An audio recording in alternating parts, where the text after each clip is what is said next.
first real Les Paul that I ever had was a black standard. And I think it was a reef end, and I bought it on Sunset Boulevard at this little shop. And so it was black, and it had bumblebee yellow binding.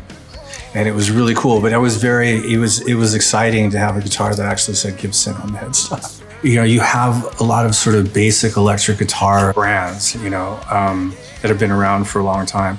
And the Gibson Les Paul is, you know, like one of the all-time iconic guitars. I was drawn to the Les Paul from the very get-go. So I would think probably because I didn't really know that much when I first started about which guitar sounded like what. I think I was probably drawn to the shape of it first, and then I started noticing that certain guitar players that whose music I really liked played that guitar. And it's just always been the instrument that I was the most comfortable with. And I've done trial and error with everything, you know, over the years early on. And I always ended up back at Gibson and the Les Paul. You know, I've been working with Gibson for a lot of years and done a lot of signature models and stuff. But this is the first batch of guitars that is part of the USA collection, which is really nice to finally have, you know, arrived at that place. The custom shop models are very exclusive. They're pretty expensive, and they're very specific. So it's nice to be able to do something with the USA, which is, you know, they're still top of the line guitars, but they're USA, they're a little bit more accessible and more affordable, and they're top quality. But not such that it's a limited edition, one style, one model, kind of a, you know, quick run. This is something that'll be there for a long time. The AAA top is just one of the nicest maple tops that you can get. You know, so what we want to do with all the USA guitars is get them to be as high quality as possible. Appetite Burst is influenced by a custom shop, Appetite for Destruction Les Paul, that we put out a few years back, limited edition.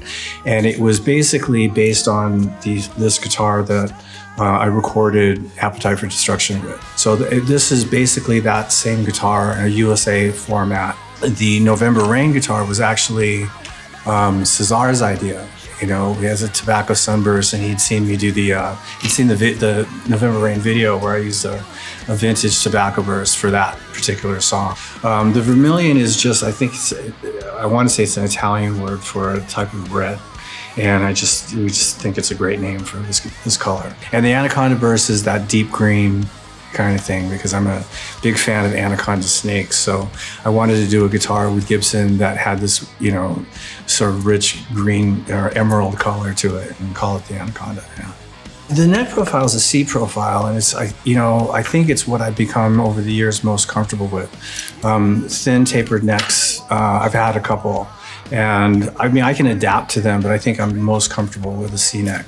And then as far as pickups are concerned, the ones that I've been using for years and years have been Alnico 2 pickups, and they're about medium output. They don't have too much gain, and they're not obviously jazz pickups. They're not too clean. So there's just a nice, honest guitar sound, electric guitar sound. I probably first picked up a J45 at Guitar Center back in 1981, something like that. It's just my favorite basic dreadnought Gibson acoustic. I've never been super into the big jumbos, and, you know, not really into the real minis. So this is just sort of very plain, simple dreadnought. This vermilion finish was something that we put together for the Les Paul, and thought it would just be nice to do on an acoustic, and it ended up turning out really nice. And then the other one is one of my other favorite finishes, which is a tobacco burst. The neck profile is actually very similar to the Les Paul. It's a basic C shape, you know, relatively flat fingerboard. It just feels perfect. The one thing that you would hope that anybody picks up when they pick up, you know, one of these guitars is that same sort of excitement of, here's a guitar that is set up nicely and plays well and sounds good, and sort of just ticks all the boxes. Yeah. Your diamond rings, all your pretty things, and just